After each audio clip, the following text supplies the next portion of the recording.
And I think I can start. Are you ready, Sam? Are you ready for your introduction? Okay. Yes. Apologies in advance that you have to listen to my American accent next to Elizabeth's like beautiful British accent. Oh my gosh, I much prefer your accent, my darling. So don't you apologize. While the flatlands in the center of America are ready for you. Everyone sounds like a farmer with a sinus infection. So get over here. Okay, I'm coming. But before that, I'm going to do a little welcome to you. So good evening and welcome to this Guardian live event. I'm Elizabeth Day, author, broadcaster and host of the How to Fail podcast. And I'm so excited to be joined this evening by the wonderful Samantha Irby. Sam is a best-selling author who specializes in saying the unsayable. NPR has called her a side-spitting polemicist for the most awkward situations. And her essay collections, Wow, No Thank You, Meaty, and We Are Never Meeting in Real Life, are perfect examples of this. She has won awards, been heaped with critical praise, and also written for TV shows, including Shrill and Just Like That. She's now back with a new collection, Quietly Hostile, which is full of her trademark acerbic wit and frank confessions. It was published last week, and that's what we're here to chat about this evening. Before we start, here's how the evening will go. Sam and I will be talking for about 40 minutes, but we very much want to hear from you too. You can start sending your questions via the Q&A button now, and we'll come to those later in the evening. And of course, please do include your name and where you're joining us from, if you'd like. Sam Irby, welcome. Now, I want to start by asking you about your dedications, because you dedicated your last essay collection to the antidepressant Wellbutrin, and Quietly Hostile is dedicated to Zoloft. So is this a sign of your personal progression? Yes, actually, I'm off the Wellbutrin because it was, I mean, this is truly nothing like your brain meds making you feel more insane, but it made my eyes photosensitive and I couldn't take it. I was like, I don't know how this is affecting my personality, but my eyeballs can't take it. So I stopped that, and now I am on much Zoloft. I got diagnosed with OCD of all things like 9 months ago, and I've been on Zoloft ever since. And you know, maybe it's made me, better, but it has kept me from falling off the deep end, which is more important to me. Like, I don't know if meds fix you, but this one certainly has kept me from losing it. As with so much of your work, those dedications are very, very funny, and they're also very, very raw. And I wanted to know how much you think you might use humor as a way of processing, or even as a defense mechanism, and whether it matters. I mean, maybe it doesn't. Well, I think my sense of humor was definitely developed as a defense mechanism, very young. Just like, I grew up a fat kid with buck teeth who was like always in Salvation Army clothes. And I learned very early that if you make the joke before they make the joke, it sort of takes the sting out of the joke. And so it definitely came from a place of that in the beginning. And then I think I am always, okay, I'm not the person who will go skydiving with you or camping if you think that's fun, or, any like typically fun things, but I do like to be the funny person at the thing, right? So I like to be the person who's talking to your mother-in-law at the party and making her laugh and keeping her out of your hair. And generally, it just feels good to me to try to make people laugh. I mean, I don't try hard because I don't want anyone to say you're trying too hard. But yeah, it's first came from a place of self-defense, and now it's just like, shouldn't we just be laughing? Let's all just laugh. Let's laugh. Well, you make me laugh all the time, and thank you for that. But You're welcome. there's this extraordinary essay in Quietly Hostile where you talk about having an allergic reaction and how much your desire to make someone laugh almost killed you. Can you tell us that story? Yes, I was home. It was in the middle of winter. We live in Michigan, in Southwest Michigan, so it's not as snowy and cold as Northern Michigan, but pretty snowy, pretty cold. And it was night. Kirsten, my wife, had gone to bed, and my stomach was feeling a little gurgly. And so I thought, I went to wash the dishes, and there was a bottle of probiotics next to the sink. And I thought, oh, this is what people do when their stomach doesn't feel good. They pop a couple probiotics and they feel better. I went upstairs to like take off some nail polish. I was sitting on the toilet, and all of a sudden I just felt, my head felt like the top of a volcano, just like exploding with blood. And I was like, oh, that's a weird feeling. And then I feel like something is pooling inside my lips. And again, not alarmed, I just was like, what is this? And I stood up and looked in the mirror, and the bottom of my face looked like a camel. It just was huge. My eyes were swelling shut. They were so bloodshot. And I was like, okay, all right, this is maybe an emergency. So for our insurance, we have there's a line that you call to talk to a nurse to like assess whether or not you need to go in. So my wife calls the line, and she has to hand me the phone because of HIPAA or whatever. And so the nurse is on speakerphone, and she's like, Samantha, can you talk? And I'm like, nah. She's like, are you feeling short of breath? And again, my face is just getting into a bigger and bigger tomato, threatening to, explode marinara sauce all over the bathroom. And I'm like, ugh. So after a few more of those questions, she said, okay, you have to hang up and promise me that you will call an ambulance. And I was thinking, it's snowy, it's cold, nothing more humiliating than trying to climb into an ambulance in the middle of a snowstorm. So I said, no. So legally, I understand she had to protect herself. She just kept saying, it is my advice that you call an ambulance so they can do life-saving treatments on the way to the hospital. And that sort of clicked something in my brain, the life-saving treatments. I still did not call an ambulance. I told Kirsten to get her boots and coat. And then we just went running down, and she drove to the emergency room. We live in a small town, it's pretty close. And I walk in, and again, this is the quietly hostile of it all, right? Like, I'm bubbling inside, I'm dying, I can't breathe, I'm braying like a donkey. And yet I got in line, like I got in the triage line to check in. I should have walked in and just shown someone my face and started waving my arms and screaming.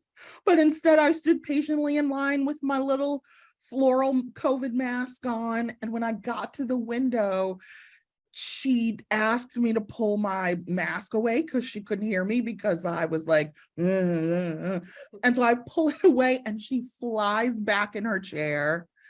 another nurse comes, she presses a button, a nurse comes running and she runs me down the hall. But I was so embarrassed, self-conscious. I don't know what, the jokes went into overdrive. And at one point, the doctor, so there's like 7 people in the room.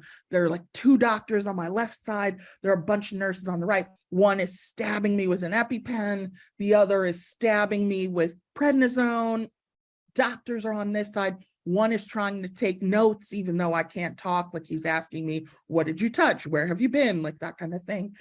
And so the like very kind, very responsible older doctor is trying to intubate me. And I have been like kind of chuckling and joking this whole time.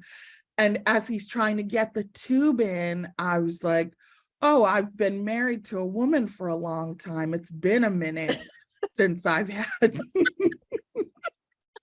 since I've had one of these, since I've had my gag reflex tested. And he very kindly, probably kinder than I deserved, his like hand on me, and he was like, Samantha, I am trying to keep you from dying. You have to stop telling jokes. And then I said, okay, like very dutiful, like, okay, I'm sorry for being bad. And yeah, that is the downside of being a clown, is that maybe your need to, get everybody to chuckle along with you is going to get you dead. But I survived, so I haven't learned a single lesson because I'm Jokes still on them. I will be doing it next time I have an anaphylactic shock. Oh, thank you so much for telling us that story, because the way you tell it is so hilarious, but the way you write it also encompasses so much of what is fundamentally relatable if you experience this planet as a woman, because there is that ingrained sense of, I need to make the atmosphere a bit warmer and a bit cheerier. I need to be polite. I need to do what I'm told, but also not cause a fuss. And you are a writer who not only tackles all of that, but writes about the things that a lot of people would feel awkward writing about. So you write about bodies, and there is a sort of deliberateness to the fact that you are giving bodies your attention.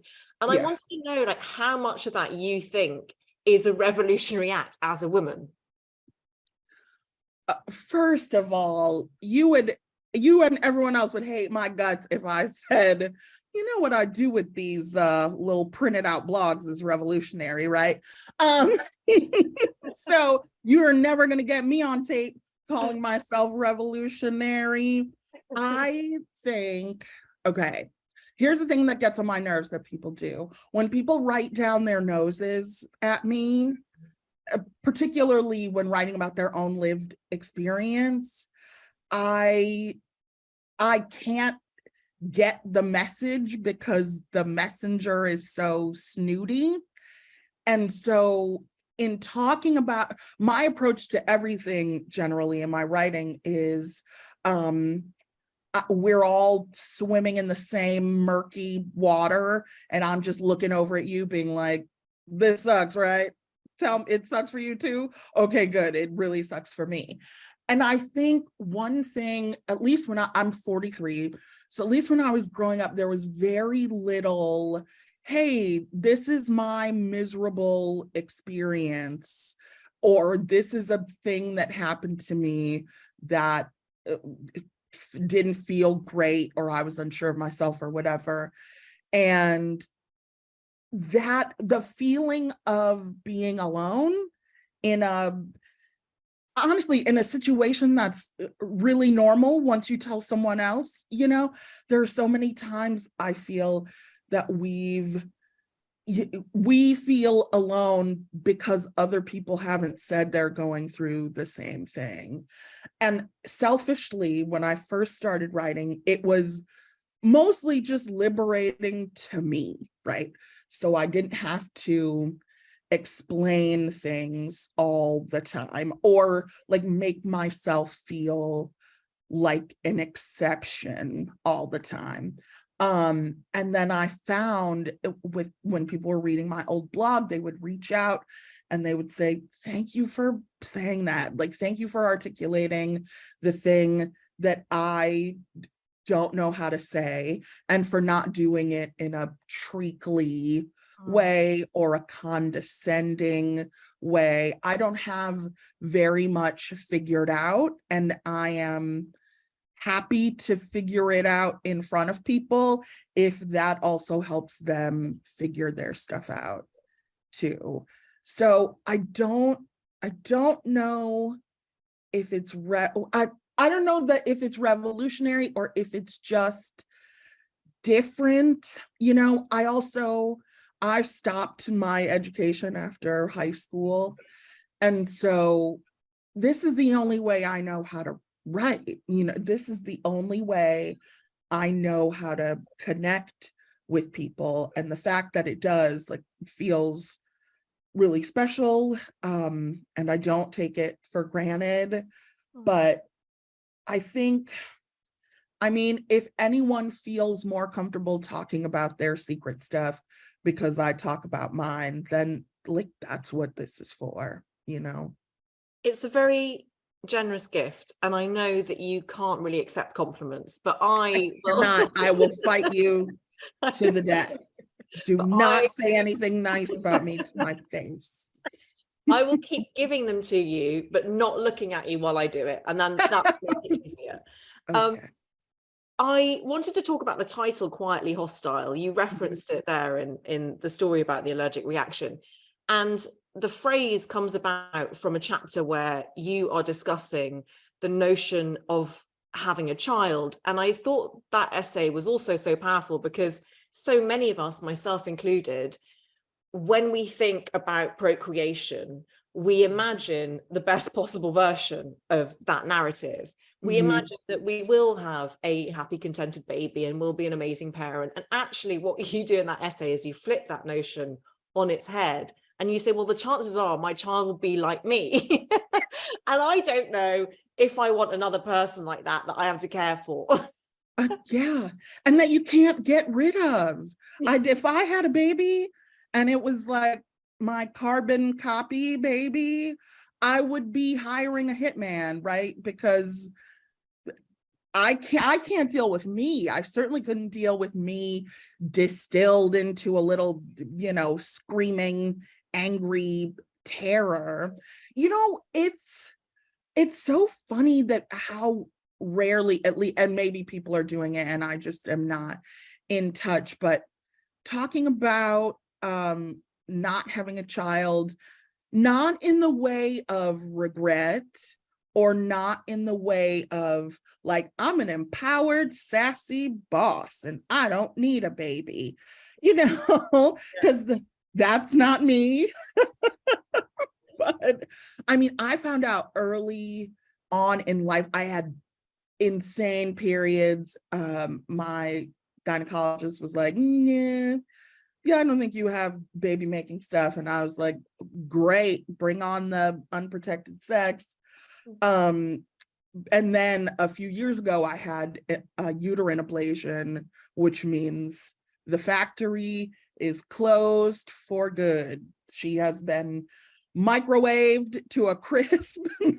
Nothing can cling to anything inside of me. And no one ever talks about, I mean, I shouldn't say no one because I don't know everyone, but talking about how, like, what a commitment it is, because, you know, we all like think of motherhood in this like glowing way. And I'm sure for people who really want it and have it, it feels glowy to them.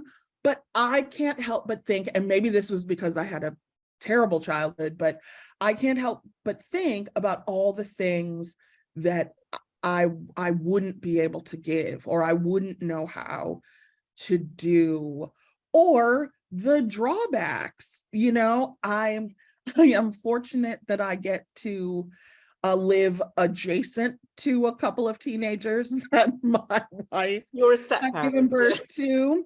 And I'm like, oh, I don't want this responsibility. You know how much stuff she has to do? I don't want to do that. I don't, at night, she'll be on her laptop and I'll be like, oh, what are you working on? And she's like, oh no, I'm just checking the kids' homework on there. At 9 o'clock on a Tuesday? Absolutely not. I will be watching TV. So I think it sort of like feels taboo to even speak about it that way because, you know, it's like, well, against all odds, you should have children. But as a kid who, my mom had was diagnosed with multiple sclerosis 4 years before I was born. And when she got pregnant with me, the doctor, the OB said to her, you should terminate this pregnancy. You're 40 years old. You have multiple sclerosis. It's 1980. We don't have that good technology or medication yet. And she went, like, selfishly went ahead with it. And I think maybe because my life was shaped by someone who was only thinking about herself and not about what kind of future she was offering me, I'm very much aware of what my failures would be. And I was early on like, oh, no, this is not a thing I can do or that I feel passionate enough about to get good at. And I think there's got to be a place for people who feel that way to say that. You know, as a woman, it's like, you know, like no kid, I've been dumped a couple of times because I can't and won't have children. And it really does affect you, especially as a childbearing age person, people all the time. So when are you going to have kids? People will see you in a homeless tent on the side of the highway. And if you are 27 years old and female, they'll be like, okay, I see you're living out of a shopping cart, but when are you going to settle down and have kids? It's like, it doesn't have to be like that. And yes, like those of us on the other side can talk about, I think it's good for us to talk about those, you know, that side too, you know? Well, I want to thank you personally. And, you know, you and I have spoken about this before, but I also categorize myself now as being on the other side of a journey that is not the same as yours, because I did want to have children and I've come to the conclusion that I'm not going to, and I'm at peace with that. But part of the reason that I feel able to be at peace with that is because of your voice.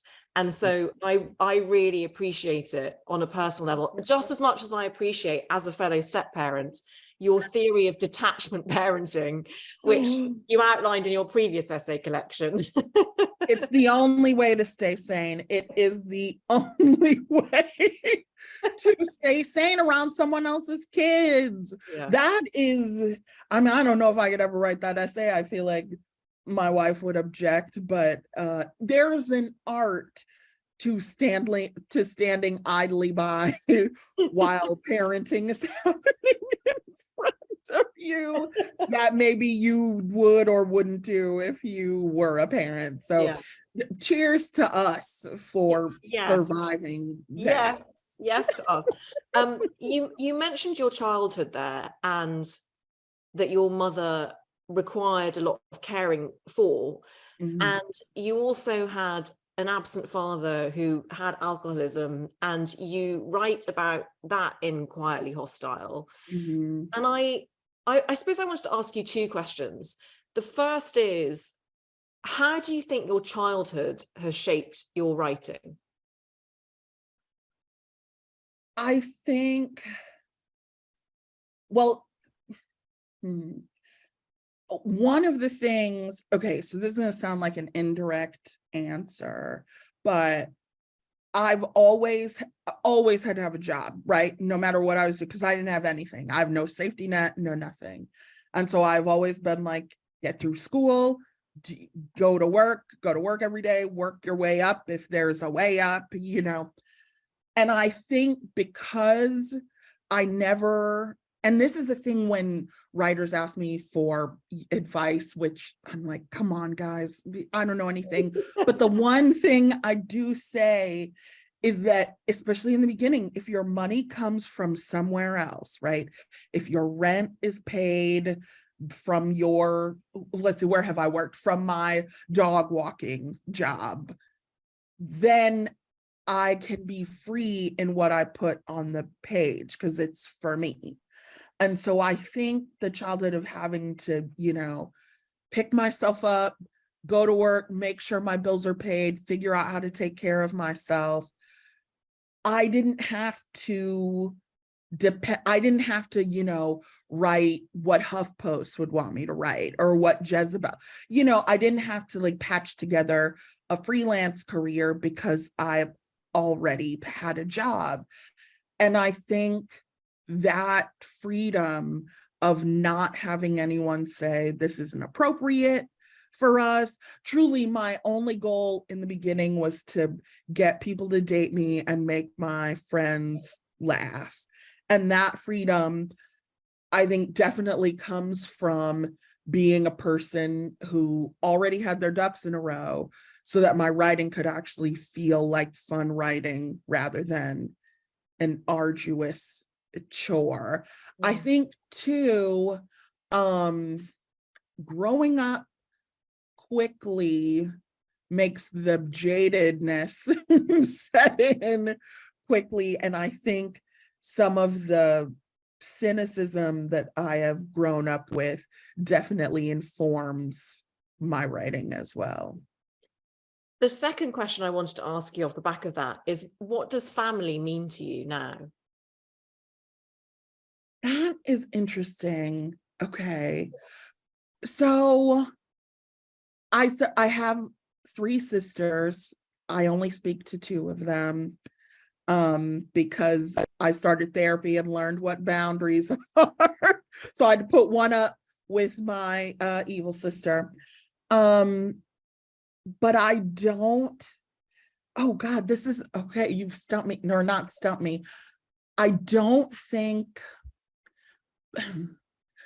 like, I've been married to my wife for 7 years, almost, but her kids are not mine, and her parents are still alive, and she has 2 siblings that she's very close with. So I don't think of our little unit as a family because, half of it goes away every other week. And then there are so many extended people on that side. Sometimes I do feel like not a stranger in my own home, but sometimes a visitor. Totally hear you. There have been some things where it felt very they're on one side of the table and I'm on the other. So I think of my wife as my family, but also my friends. I think one thing about growing up, like, both my parents died when I was 18. And I think one thing about growing up that way is you find your people and then you hang on to them. So I have some very close, probably too close friendships, but I consider like those people like my extended family too. But it's really interesting because I call my sisters my sisters. I don't call them, like, we're not super close, so I don't think like, oh, my family, like, there's no family home to go back to for Thanksgiving. We don't have any of that, so it's just like us kind of making our own little orbits, and like occasionally we crash into each other. But yeah, I still feel kind of like an orphan, and maybe that's, if circumstances were different, like if I'd married a man and we'd had a boatload of kids and I'd created a family, I might not feel that way. But since that didn't happen, it's like me and my wife have our thing, and then I have my friends and she knows my friend. It's like a big mixed up goulash of family. And you have your readers too. And I so Yes. hear what you're saying. And I love you so much, even though I know we've never actually met in Oh person. no, I But love you too. I We feel talk so all the guilty. time. We We should do. let people know this is not the first day we've met. I mean, seeing each other on a screen. But I haven't told you this, but I've actually quoted you in my new book, which is all about friendship, because you appeared on Glennon Doyle's podcast and you said something about capital F friends and that distinction between those people who are your chosen family and then what we mean when we say we're friends with maybe like outer circle acquaintanceships. And I just thought that was such a great label. Your Yeah. family, they're your capital F friends. Yes. Yes. So thanks. Capital F friends are my lifeblood. And I just love to like make a friend. That sounds so, but you know what I mean? To meet someone and you're into the same stuff, and you, like when I talked to you for the first time, I was like, oh, okay, yeah, like I'm gonna know Elizabeth forever. I love that feeling. It doesn't happen with every person I meet, of course, but when it does happen, it feels so good. And it helps. I don't think I've ever, because I am so into my friends and my friendships, I don't think I've ever felt the lack of family. I've never, been pining for a mom to call. And it's, honestly, it's because I could call my friend's mom if I need to talk to someone 20 to 30 years older than I am. I have other people's parents I can call, and it's natural and normal because of how close we are. And so I feel like it isn't sad to me. It's like a oh, I don't want to say a blessing, but it's a blessing. Well, one of the things that we bonded over was our shared love of reality television, specifically The Real Housewives. But we can't go on a massive digression because I know that if we start talking about it, it will take up the entire Q&A section. So Can I just say though, before we logged on, I was watching Teresa's wedding. I haven't watched that episode yet, but the hair, yeah. And magnificent. Magnificent. Red-faced Louis. Anyway, but I'm obsessed with him. We will WhatsApp about it later. I don't mean in a good way. He is fascinating to me. How does a person like that exist? He calls his mother "you sexy thing." Anyway, this is a whole sidebar, which we will return to after this wonderful Guardian Live event. But I did want to ask you about your work on And Just Like That. Now, I'm someone who has never watched Sex and the City. Don't at me. I know that's terrible. I've been too busy watching The Real Housewives. However, whoa. I know. What? I know. Please still be my friend. I deliberately haven't told you this until this moment. But I have watched And Just Like That. And I really liked it. That's probably better because you don't bring any baggage to the new, or like overloaded expectations to the new show. So I'm gonna not roast you and ask where you've been since 1999. And instead, I'm going to be positive and say, oh, good, you came to it. I did. And I really liked it. And I could see the Samantha Irby imprint. And you say jokingly in Quietly Hostile that you ruined the Sex and the City reboot with piss and jokes about osteoarthritis. Now, I did see the Sam Irby imprint in terms of like bodily functions, but the other place that I thought I saw it was because you do love The Real Housewives, and you and I have chatted before about how on reality TV, on unscripted reality TV, you see women in their 50s and 60s dating, getting through widowhood. You see them in a way that you don't often see them in scripted TV. And I felt you had brought some of The Real Housewives fiber to And Just Like That. Am I right? You are correct. One of my favorite days, so we did a virtual writer's room. One of my favorite days, and it wasn't even anything spectacular. But one of my favorite days in the room was one of the writers, her friend who was in her mid 50s, early 60s, and got a divorce a few years ago and has been dating nonstop since, came to the room to tell us what dating is like in New York at this age. And it was so, first of all, she was really funny and charming. And I was like, oh, your dates must be amazing because you are so great. But also, I was just thinking how we don't ever think about that. And even on the Housewives, we'll see, Luann dating someone, and it's always critical. And I look at that as like, yes, a 60-year-old woman put her tight, sparkly thing on and went and had a drink with a guy she's attracted to.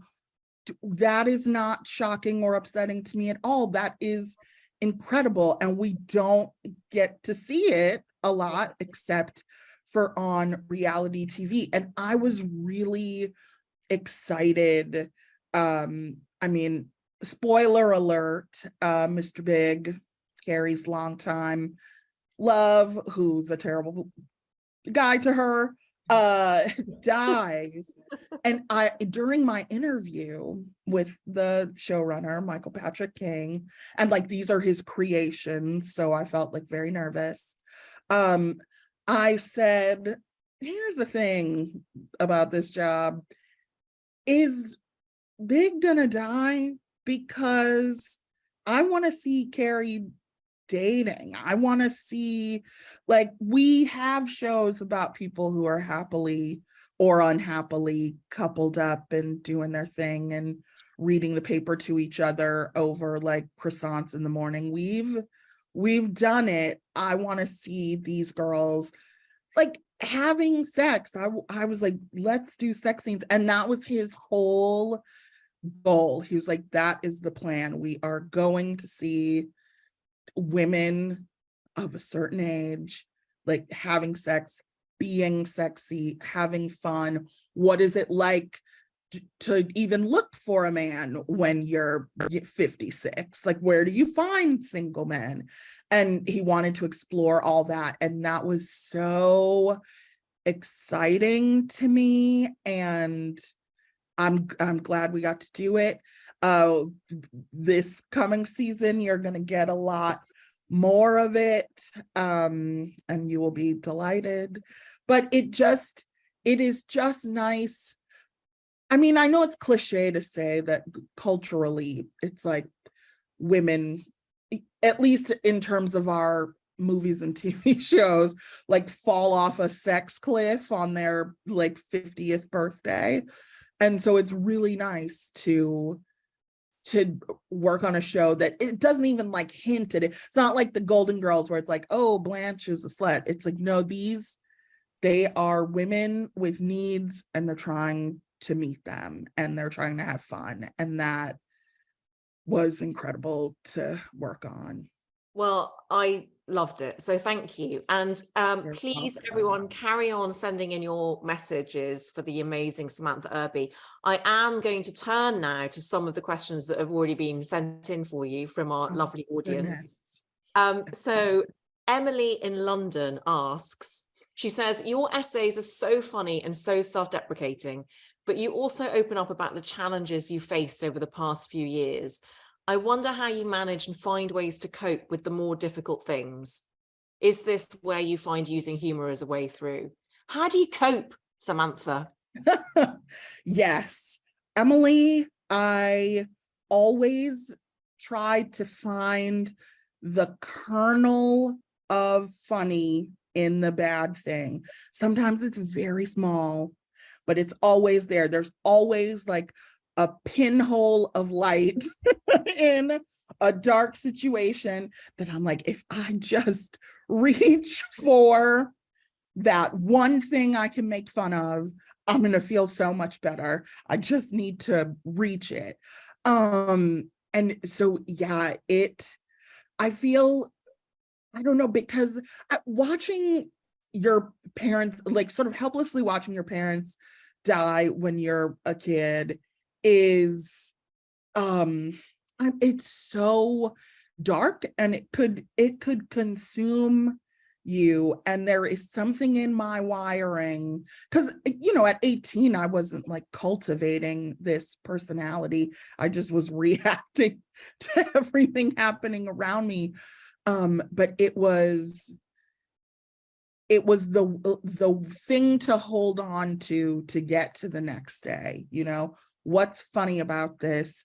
There still has to be some joy in life. I just gotta find one YouTube clip to make me laugh, and I feel like I can get through it. And so I try to do that for myself, both for myself and for other people.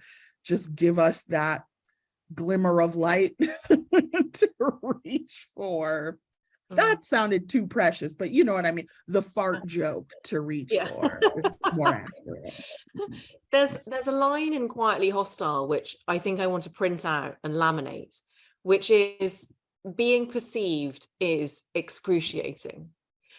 And I mean, I don't think I've ever related to a line so much before in my life, but I also find you a very interesting paradox, because whilst being perceived as excruciating, you are also unapologetically yourself on the page, and I feel in person. And I know that you're not impervious to criticism. And so how do all those paradoxes align? I love what I do, my one trick pony move of writing essays. I do love it. And I love that it resonates with people, and people love me. I think the thing about being perceived is relatively new for me. And sometimes it's because sometimes I think, am I play acting my life? And I don't think so, but sometimes it feels, there's like a uncanny valley feeling when people know me, but they don't know me. And so they're like, people have a definition of me in their mind, and I'm like, I don't want to, I mean, if it's a good one, I don't want to ruin it, or and I don't think I would, but it's the question of, how am I presenting myself?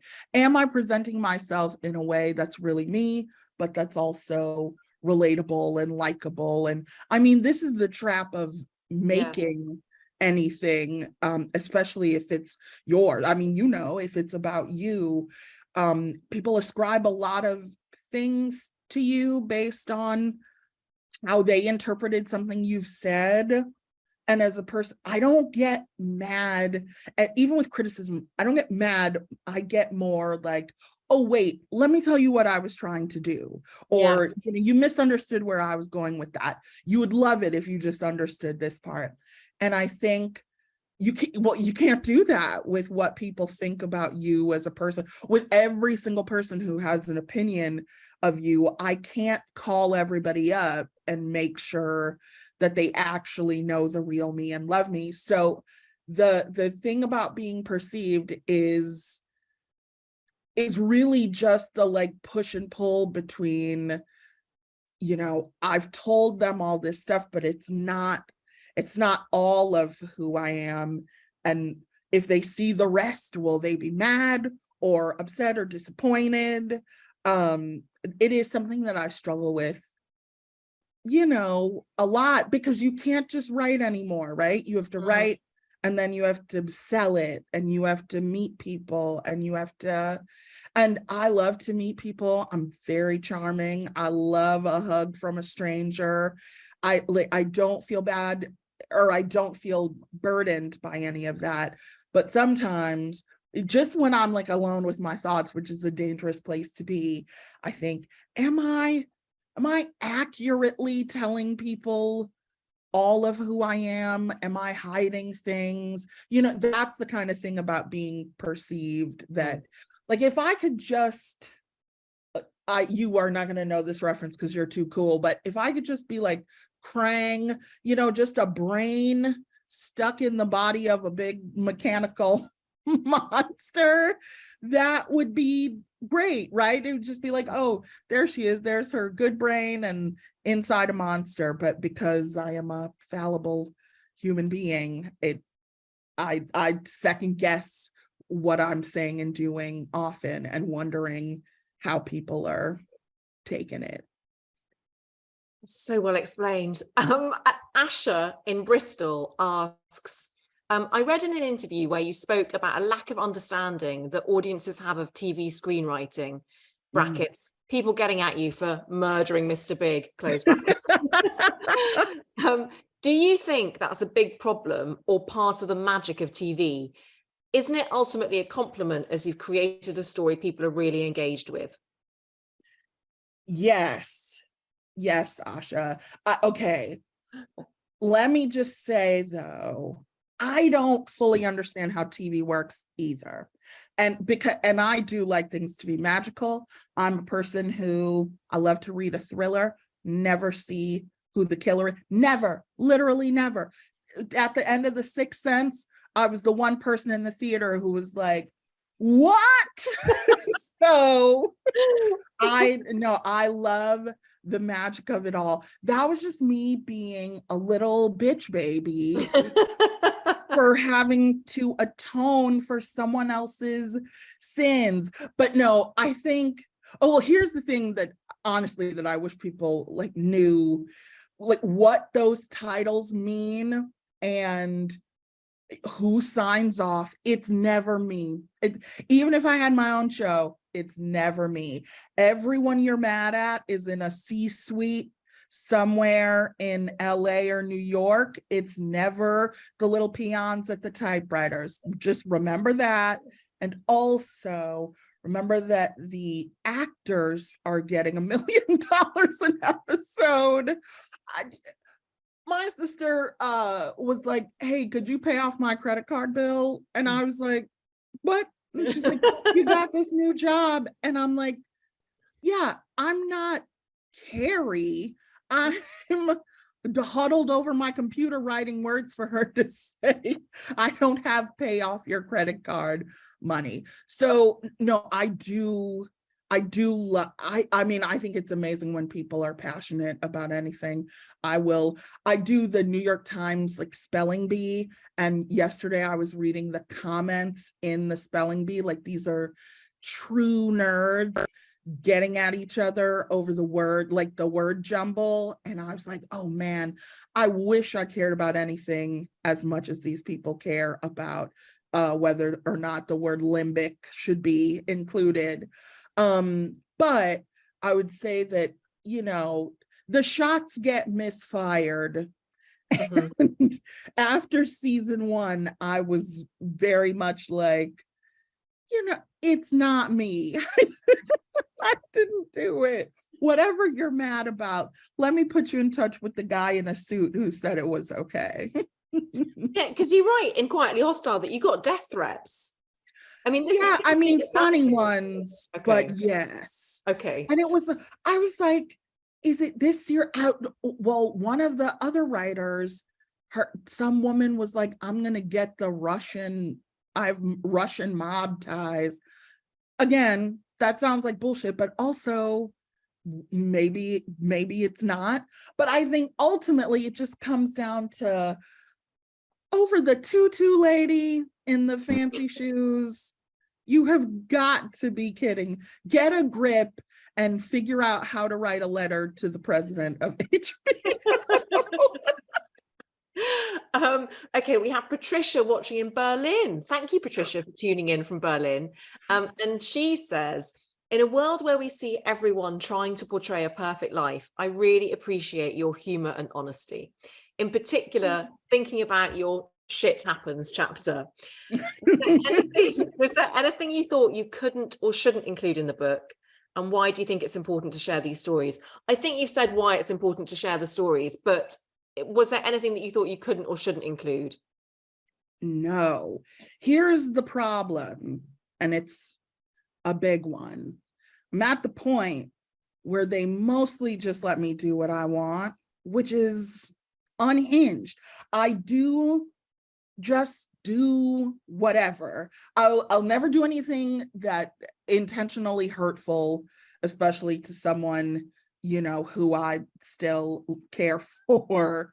But other than that, they really don't rein me in. And as a matter of fact, when putting these books together, you know, my editor will be like, okay, we got to put something in the poop column. She thought the last book didn't have enough sex in it. And I was like, I'm old and married to a lady. Like, what do you want? Like, sex for us is going to the bakery and they still have cheese danishes left. Like, what are you talking about? So there's like a porn essay in this one. We have our categories.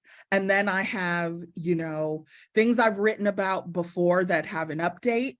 You know, I'm like, well, I want to, in case people are following along, I gotta make sure I do that. But no, anything that I wouldn't want on a billboard, I don't put in a book. Because essentially, and Elizabeth, you know, when you're putting work out into the world, people will talk to you about it for forever, right? You know, and that's amazing. But if it's something that's painful for you to talk about, I don't want to be the kind of person who's like, yes, I know I wrote 5,000 words about it, but no person who's bought my book, I don't want to discuss that with you. I couldn't, that's not me. So everything that goes in is truly a thing I would talk about on the news if forced to. Ibrahim in South London asks, did you have a light bulb moment when it came to falling on essay writing as a form? I'd love to hear more about your creative inspirations too.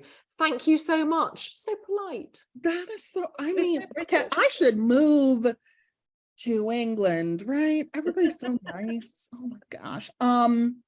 Okay, it was a natural progression from blogging, right? And I don't do typical essays, which makes it easier. I can get away with a list. I love a list. If I could just write books of lists, that's what I would be doing. But you don't want those. And neither does my editor. So that's it.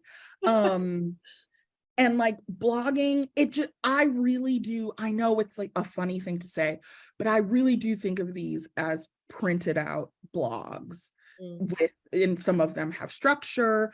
I try to not have everything just be straight blocks of prose.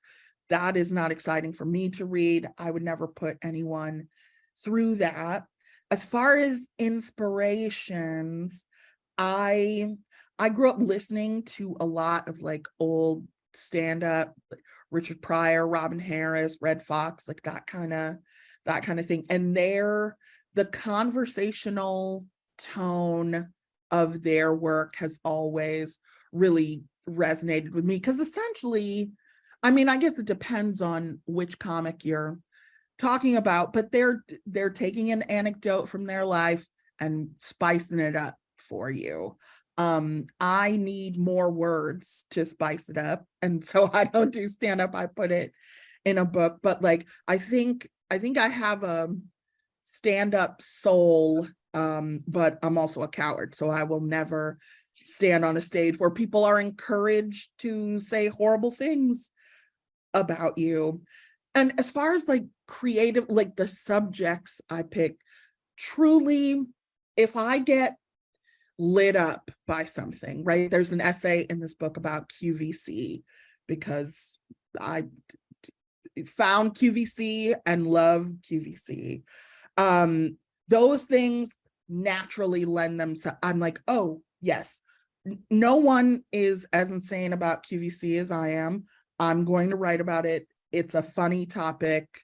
That's going in the book. So anything that happens that's remarkable, or anything I'm thinking about that honestly that I think makes me weird, or you know, where I'm like, do other people, a lot of times it's like, do other people do this? And rather than getting confirmation, I just put it in a book and then see if people respond to it. So yeah, I mean, and then sometimes people will say, hey Sam, you gotta write about this, and if it's something good, then I'll do it. Can I ask, is you would call it an exclamation point and we would call it an exclamation mark. Is that your favorite form of punctuation? Now, yes. Although, no, you know what it is now? And reading through the manuscript, this is why I can't do it. I read the audiobook and I thought, I do too much shouting and too much punctuating, but I really love the million question marks at Yes, the I also end like of a that. joke. Not Yeah. a question, but more of a like, can you believe this? That's where I'm at these days. I'm in a Okay. real, can you believe this place. Okay, we've got 4 minutes left. So Oh, okay. Laura from Hebden Bridge says, I love your essays, so thank you. Would you ever write a Love novel? you, Laura. Oh, Laura, I don't know why I just jumped, but I'm working on one. Are you? That's so exciting. Yeah. Okay, what can I say without giving, I want to give you enough to be interested. Okay, it's about an not old, but not young virgin who, oh, so much happens, but let's just say she's a real slacker, and the only thing she cares about is losing her virginity, but things happen in her family that get in the way of that. And it's no tragedy, it's all jokes, it's funny. If you don't love it, Laura, we're gonna have a problem because I'm writing it for you now. So That's the best news ever. Laura has got back in touch to say, yay. So we're all very excited. Although you did just say in the previous answer that you don't want to write in long blocks of text. So how and the novel is not. I'm doing things the Sam way. We'll see what my editor says about that, because one of the chapters is just a daily schedule. It's like timestamps and what she's doing at that time of day. I like to, anytime I see a book that breaks it up, or I see a numbered list, I'm like, this book is for me. They knew I wanted a break from the prose. I'm very excited about your novel. Okay. Wait till I tell you the rest. You're gonna scream. I can't wait. Do you have a title, or are you not allowed to say? Maybe you don't. Well, I think, nothing's official until, someone pays me for it, but I think I want to call it Loser. Oh, great title. Great title. Yeah.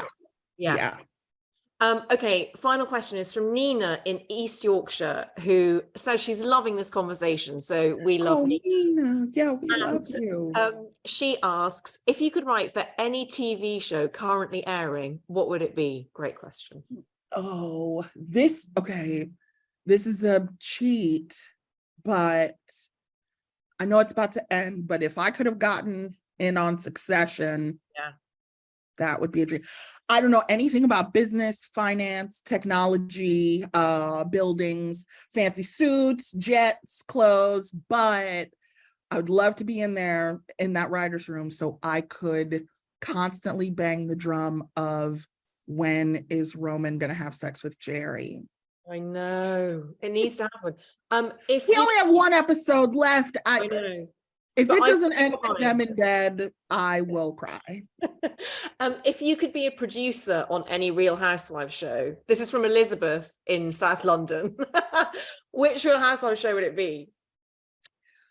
Okay, this is not the one I watch the most, but Jersey. No.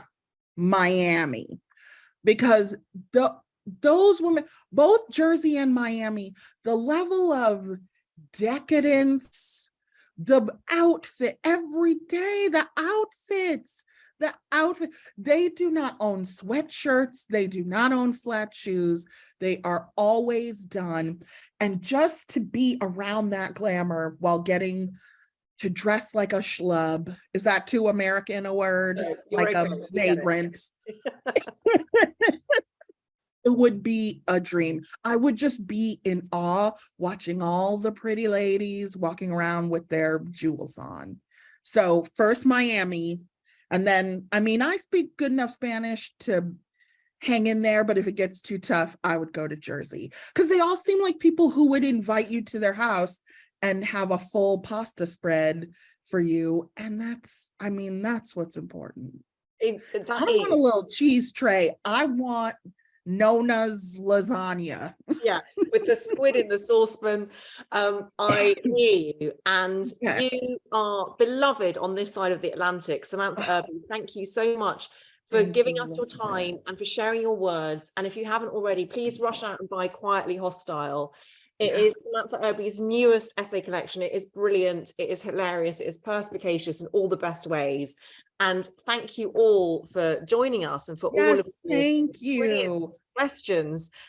Very sadly, we have run out of time.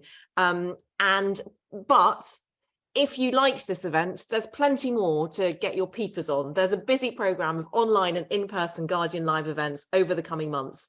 You might be particularly interested in Guardian columnist Marina Hyde, who will be in London, Leeds and Brighton next month, talking to fellow Guardian writers about the political carnage of the last year. Head to theguardian.com/Guardian Live to find out more. Thanks to all of you for joining us this evening. We'd love to hear what you thought of this event, so please do fill out our survey at the end. But a final huge thank you has to go to my capital F friend, Samantha Irby. Thank you. Elizabeth, I love you. Thank you for doing this. One day I will come to London, and what do you guys eat over there? Beans? Baked beans, exclusively baked beans and a black pudding. So I can't wait. That's what we're having as soon as I get off the plane. Thank you. Bye-bye. Hi, everybody.